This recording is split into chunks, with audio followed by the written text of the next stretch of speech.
Mesdames et messieurs les ambassadeurs, monsieur le fondateur des États de la France, monsieur le doyen de l'INSEAD, monsieur Gilles Legendre, qui va coordonner, animer l'ensemble de ces rencontres, mesdames et messieurs les présidents et directeurs généraux, mesdames et messieurs.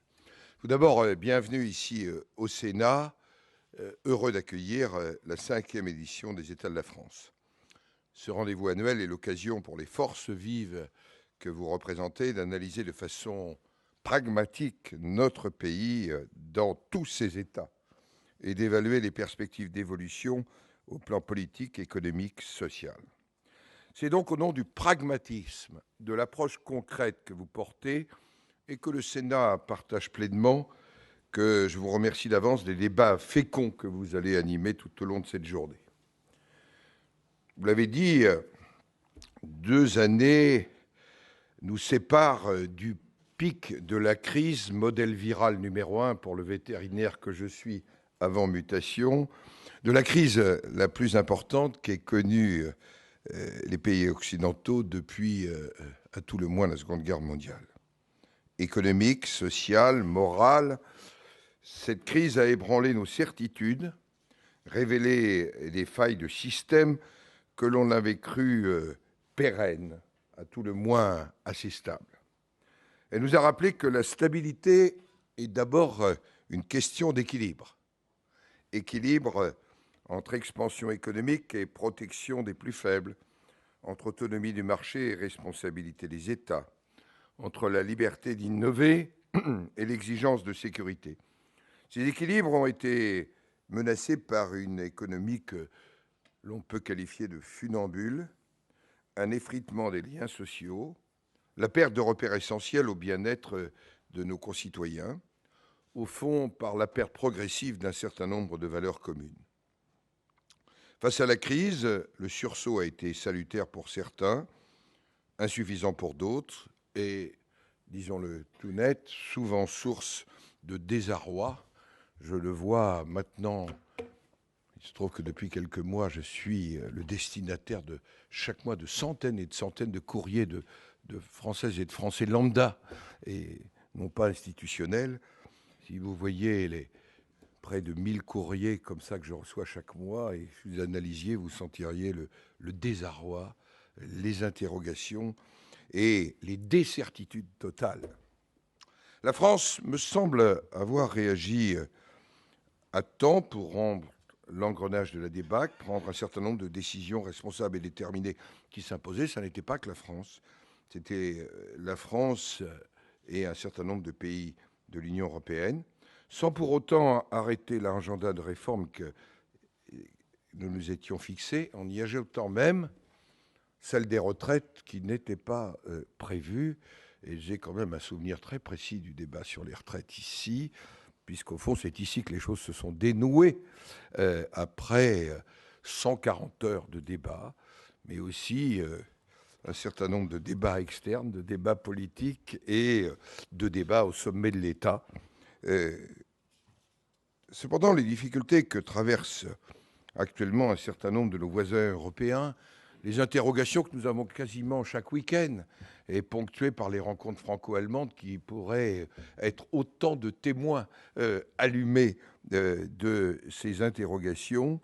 Oui, tout cela doit nous inciter à poursuivre dans une voie à la fois prudente et ambitieuse, prudente pour l'avenir de tous, ambitieuse pour chacun, prudente dans l'appréciation et la gestion des risques, ambitieuse dans la promotion des dynamiques porteuses, les devoirs et les responsabilités de chacun des acteurs de la vie politique, économique et sociale, ambitieuse pour les droits de chacun de nos concitoyens. Je crois, Monsieur le doyen Braun, que l'INSEAD révèle aujourd'hui même les conclusions d'une grande étude sur ces États de la France et que vous allez aborder la question de 2020. Vous n'ignorez pas les interrogations qui s'étaient portées sur la météorologie à 2 jours. La météorologie à 10 ans devient une science, j'allais dire, dont l'exactitude peut au moins souffrir la discussion, mais j'y reviendrai dans un instant. Oui, concilier l'urgence de la crise et le long terme des réformes dont ont besoin nos pays Voilà le défi que nous devons relever, nous, les institutions, pour affirmer une gouvernance qui ne néglige ni les sollicitations du moment, ni les préoccupations de l'avenir. Nous devons continuer, ça je le pense très sincèrement, à moraliser l'économie pour ne pas démoraliser nos concitoyens. Je me permets d'insister sur ce point. Plus que jamais, la conscience de cette responsabilité me semble essentielle. Parce que, regardez, tout simplement, hier soir, moi qui regarde assez peu la télévision, ou très tardivement, ce qui se passe dans un certain nombre de pays, les signaux allumés, l'incompréhension sociale, ces tensions qui apparaissent ici ou là, il faut qu'on y soit attentif. Et il ne sera pas inintéressant que vous interrogiez Bernard Thibault sur ce point cet après-midi, moi qui sais des relations très fortes avec les partenaires sociaux, qu'ils soient nationaux ou européens. Ça demeure un sujet, et un sujet que je porte réellement au quotidien. Au fond, ne pas démoraliser nos concitoyens, en même temps, assurer nos déficits pour ne pas apeurer les générations à venir. En un mot, tourner le dos à toutes les solutions de facilité. Je crois que nos concitoyens comprennent un certain nombre d'exigences, y compris de retrouver le chemin d'un certain nombre de vertus. Et j'en veux pour preuve les débats que j'ai semaine après semaine avec les élus locaux quand on leur parle de gel des dotations aux collectivités territoriales, quand on leur parle de nécessité de lutte contre le déficit budgétaire, ne que je sois sifflé quand je défends la décision du Premier ministre de geler les dépenses en direction des collectivités territoriales, à tout le moins les dotations, qui, je vous le rappelle, représentent plus de 20% du budget de l'État. Et c'est un sujet compris et partagé. C'est dans cette perspective que le rôle du Parlement peut prendre un vrai sens. Depuis longtemps, le Sénat agit comme un acteur vigilant de l'agenda des réformes, oui, de cet agenda de réforme et de l'aboutissement réfléchi de questions de société. En fait, nous sommes un relais du prisme territorial de la réalité nationale, un prisme et une réalité ouverte sur l'Europe et sur le monde. Elle se veut aussi l'institution d'une projection rationnelle et lucide dans l'avenir, en complément et en contrepoids de l'action de l'exécutif. Nous pouvons être, parce que nous ne dépendons pas, je vais être clair, de l'élection présidentielle et que nous n'en procédons pas, et que notre rythme est différent depuis la réforme du quinquennat, du rythme de l'Assemblée nationale. Je crois que nous pouvons dépasser les contingences de l'immédiateté ou du zapping entre ces deux moments du politique que sont l'événement et la réflexion. Il n'est pas déraisonnable de penser que le temps de la réflexion puisse être incarné par une assemblée. Ça n'est ni ringard, ni sénescent, mais je rappelle que le mot sénesse, qui est la racine du Sénat, est d'abord le mot sagesse. Et c'est sans doute nécessaire dans nos sociétés. Alors, vos échanges vont faire honneur à l'une des missions principales de la Haute Assemblée, la prospective. C'est là aussi notre cœur de métier. C'est dans ce sens que nous avons souhaité étendre les travaux de prospective. Nous avons créé l'an dernier une délégation sénatoriale prospective, présidée par Joël Bourdin, qui bientôt va rendre une série de travaux, notamment, et ils sont plus ambitieux que vous, une projection financière à l'horizon 2030, vous voyez, la question du pacte social et du partage des dividendes, mais aussi face à la réalité et au grand débat que nous allons avoir sur un rendez-vous à 2020 dont nous connaissons, là par contre, avec certitude la projection, la réalité de la dépendance et des réalités démographiques, comment nos sociétés vont pouvoir en quelque sorte refonder leur pacte social autour de ce sujet de la dépendance. Ce sera d'ailleurs le débat des semaines qui viennent. Alors je ne doute pas que la rencontre entre un chef d'entreprise, un frère de Saint-Jean et une jeune ex-ministre qui a d'ailleurs été formée au lait du Sénat, puisqu'elle est administratrice du Sénat, ne manquera pas de sel. Sans doute faudra-t-il prendre chez le frère de Saint-Jean le sens de l'éternité pour, j'allais dire, composer avec l'immédiateté du zapping politique, mais c'est sans doute ce que vous ferez en fin de journée. Oui, comprendre le monde de demain, c'est un travail pour nous que nous avons ici aussi apporté. Je voudrais reprendre une citation totalement œcuménique, puisqu'elle vient du président de la Commission de l'Union européenne, Jean Bizet, membre de la majorité sénatoriale, et du questeur Jean-Marc Pastor, membre du groupe socialiste ici. Quand ils évoquent la question des OGM, ils reprenaient une citation d'Homère, ensemble. Le sage embrasse dans un même regard le passé et l'avenir. N'est-ce pas au rythme d'Homère que nous devons, en quelque sorte, atteindre d'autres rivages qui ne sont pas ceux de l'éternité, mais ceux de 2020. C'est ce que je vous souhaite au cours de cette journée.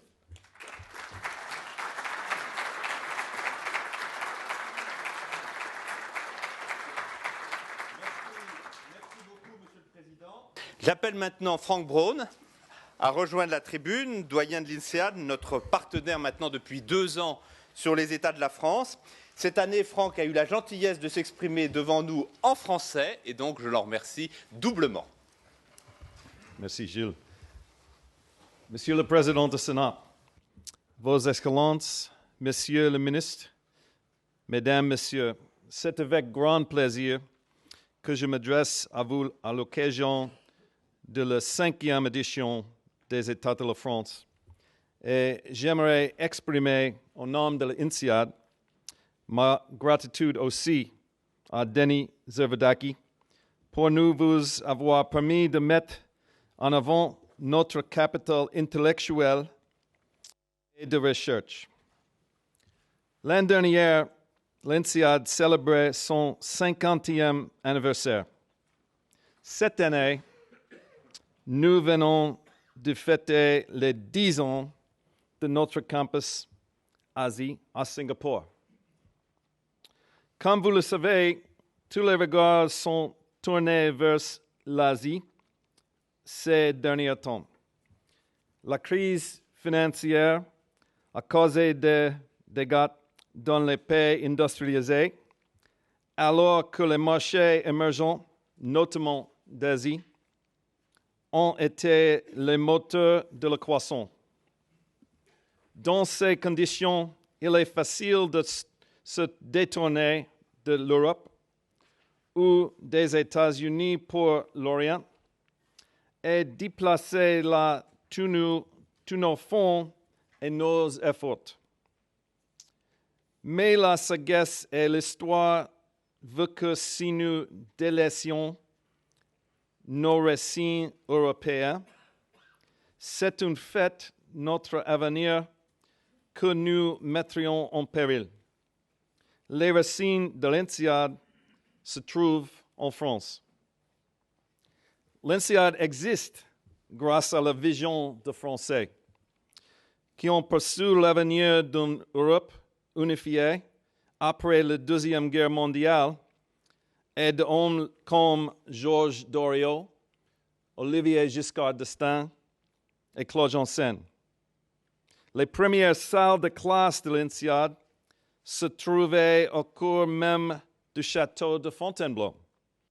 Aujourd'hui, notre campus de Fontainebleau accueille chaque année quelques 1000 étudiants de MBA, des milliers de participants aux formations pour dirigeants, des doctorants et plus de 150 professeurs résidents.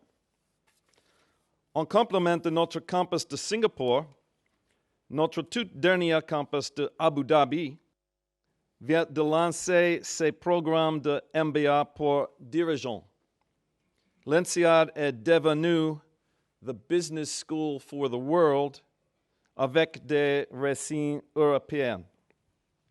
Nous savons, d'après nos différentes enquêtes, qu'une des raisons pour lesquelles les étudiants de France et de toute l'Europe choisit l'INSEAD et qu'elle leur offre la possibilité d'étudier à Singapour et à Abu Dhabi, de connaître cette partie du monde émergent tout en bénéficiant du solide cadre universitaire européen de l'INSEAD.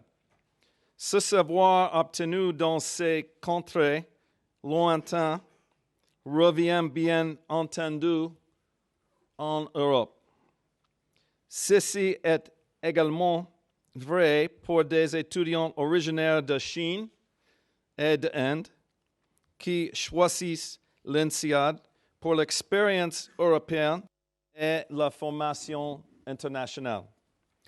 L'INSEAD a formé des managers internationaux qui dirigent maintenant des entreprises françaises et multinationales.